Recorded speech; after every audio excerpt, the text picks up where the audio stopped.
What's up, NBA fan? What's up, all sports fans? This your boy JB, host of the Behind the Bench podcast network and channel, giving a shout out to the rest of the crew: Shy, Kellen, Jermaine, KB Film Room, Big Dog Talk Sports. That's right. For everyone who's tuning in, thank you for supporting Behind the Bench. Subscribe to the channel, help make this show the best that it can be. And this is a real quick video right here. I know I tend to stretch things out a little bit, but I really want to emphasize something. When it comes to the NBA, when it comes to the history of the purple and gold, the Los Angeles Lakers. I came across another segment where a newfound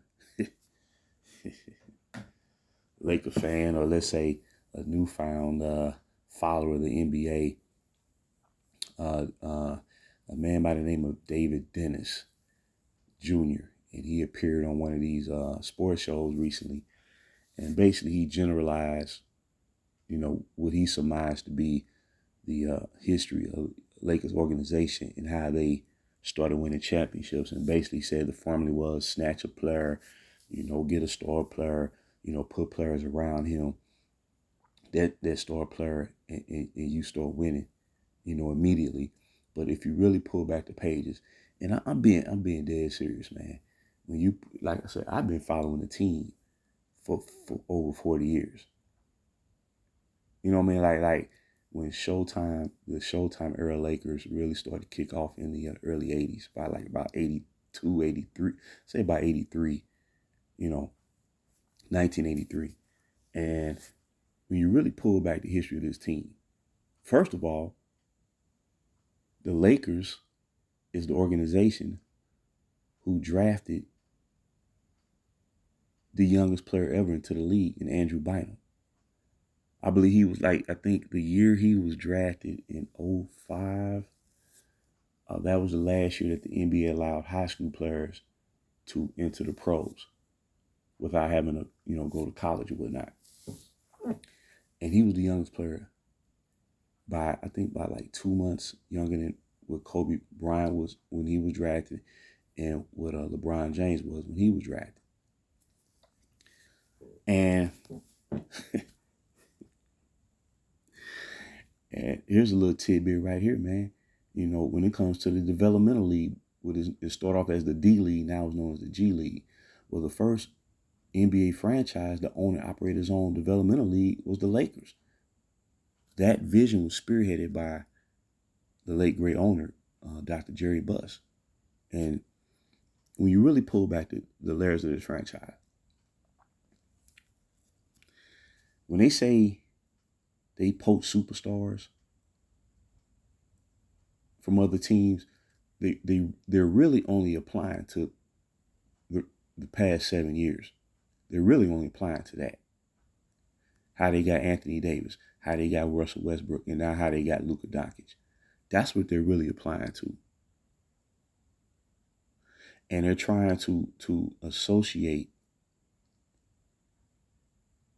this extreme pursuit of winning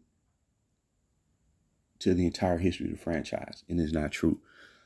If you really look at it, there's really only 3 superstars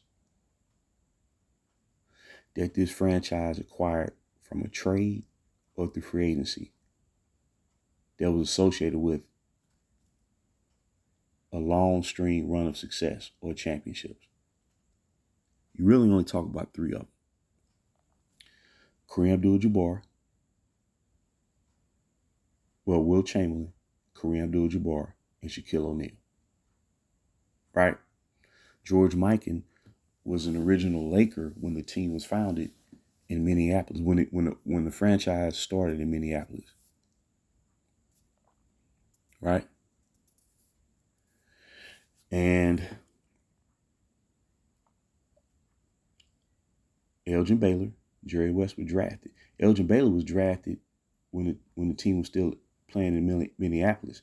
And the first year they moved to LA, they drafted Jerry West.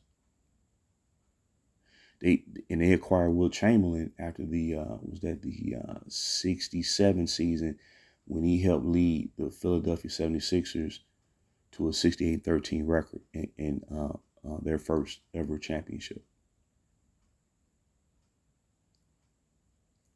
But if you really think about it, even the first Laker team to win a championship in Los Angeles, the best player on the team was the driving force on the team was not Will Chamberlain, even though Will Chamberlain played a major role in it, but the driving force was Gil Goodrich. He was drafted by the team. And then, Elgin Baylor, Jerry West, Will Chamberlain had retired by 1974. And then they acquired Kareem Abdul-Jabbar in 1975.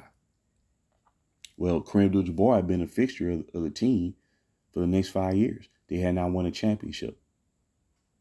But they didn't start winning the championships with Kareem Abdul-Jabbar until they drafted Magic Johnson.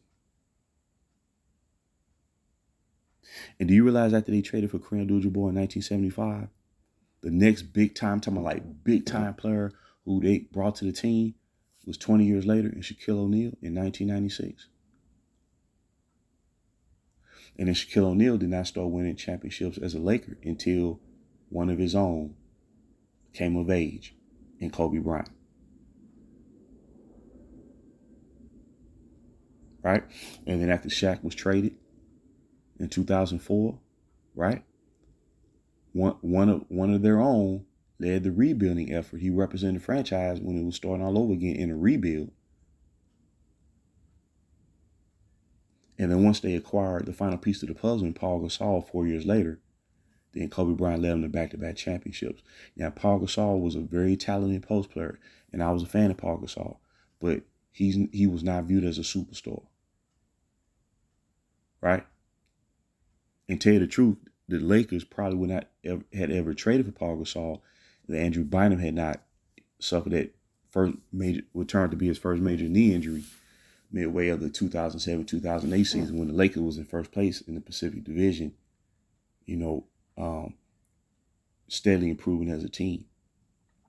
So when you really look at the history of this franchise, even after the Showtime era ended in the early 90s, especially when Magic retired in 1991,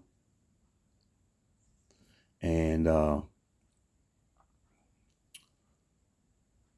James Worthy had retired, I think, in 1994, and then Byron Scott had moved on to the Indiana Pacers. AC Green moved on to the Phoenix Suns. How did the Lakers bounce back and become a playoff team again? Did they do it through free agency? Nope, they did it through the draft. Nick Van Exel out of the University of Cincinnati, who went to a Final Four. I think that was in 1993. And then Eddie Jones out of the University of Temple. And he was a three-year college player entering the professional ranks. And then Anthony Pillar out of the University of Missouri. George Lynch coming off a national title in 93 with North Carolina. And then you had your veterans such as Vlade Divac and Eldon Campbell, who they drafted in 89 and 90, respectively. Now, of course, yeah, even if you look at Showtime era, once they really got going, they drafted Magic. Well, they had drafted Cooper and Nixon like 2 years before they brought in Magic, who was drafted. Kurt Rambis was drafted in 81, if I'm not mistaken, 1981. Then here comes James Worthy, drafted. Byron Scott, he was essentially drafted as a rookie. They acquired his draft rights the same way they acquired Kobe Bryant's draft rights. So essentially, they were drafted players. AC Green was drafted. Now, throughout their run, they brought in Bob McAdoo, who was past his prime, but he was coming off the bench. And Maurice Lucas was brought in to be an enforcer, but he was only there for 1 year. He's past his prime. And then Michael Thompson, who was brought in at the tail end of Kareem's career, they brought him in not to score, but to defend and rebound. That's basically it, man. They weren't making these newfound trades every year, And then, like I said, when Kareem retired, then they inserted Vlade into that starting center position. Then you had Eldon Campbell, who played like slash power forward center, right? And going into the new decade in the 90s, well, by Vlade Divac's second year, he was the starting center of the Laker team who advanced to the finals, led by Magic Johnson, who I think was in his 12th year. You see what I'm saying? So what I'm trying to say is, people, I just want to share this real quick, man. When these people come on here and tell you that the Lakers have always poached players from other teams, it's really an exaggeration, and it's only applying to these past 7 years. They weren't poaching superstars for Kobe Bryant. Like I said, Kobe Bryant and Shaquille O'Neal, they built that up over 4 years. And then they drafted Derek Fisher too, Mr. Point Four. Derek Fisher. They drafted him out of, I had never even heard of that school before, University of Arkansas, Little Rock.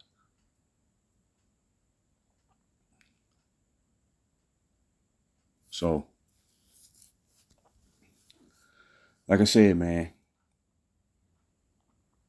at the end of the day, that's why this has been such a nightmare over these past 7 years, because I knew what was going to happen. Because I knew once they brought the Hurricane to the team, well, the young core, they was all drafted. Think about this. Like, we talking about 14 draftees. They drafted on a level that they never did over a 4-year period, it is. Like in the 80s, they may draft like one player a year who was part of the fabric of the core, the core a rotation of the roster of the core members of the starting five, right? But no, I'm talking about the way they was drafting from 2014 to 2018. That was something I never seen before in my life. That's why I was so excited. And that's all been depleted in record time. So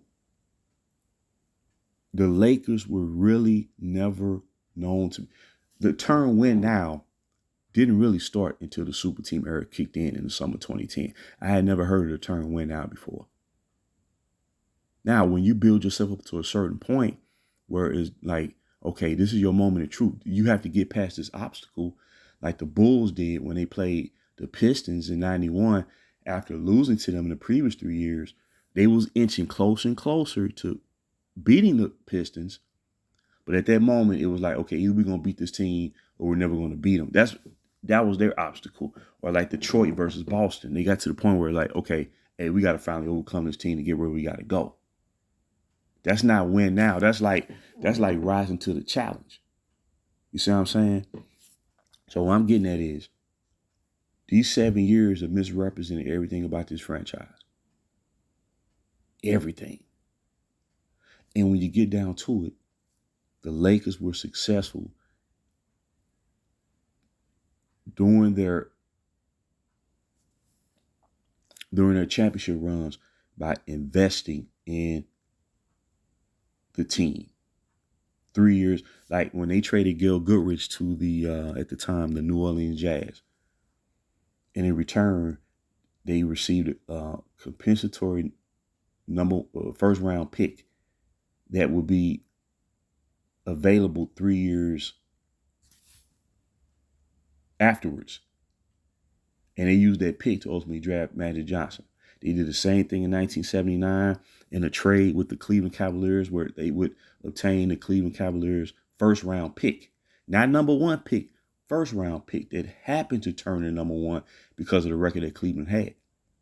And then the Lakers used that pick in 1982 to draft James Worthy. They did nothing shady, nothing nefarious. They invested in the team and they kept drafting players in. That's why Showtime rolled for 10 years. They weren't sitting there making moves every year like that. Even the players who, like, let's say like a Milt Wagner, who came out of University of Louisville, won a national championship in 1986. Now, he never became a starter, but he was drafted by the team in hopes that he may turn into that type of player, moving forward. So what I'm saying is, in closing, these past 7 years is throwing everything off whack. And it's very frustrating when people out on the outside who had no interest in this team, who weren't watching Lakers, especially during the young core years, especially during those years, they're going to try to tell you about the history of your franchise. And 90% of what they say is inaccurate. And the other 10% appears to be based off of Cliff Notes and doing search engines. See, that's why I say the wrong representation is the reason why the Lakers were in a position where they had to wind up selling the franchise. That's pretty much what happened. So I just want to drop that golden nugget. Please leave your comments and thoughts. Until next time, as I love to say, when I close this bad boy up, this is JB. This is BTB.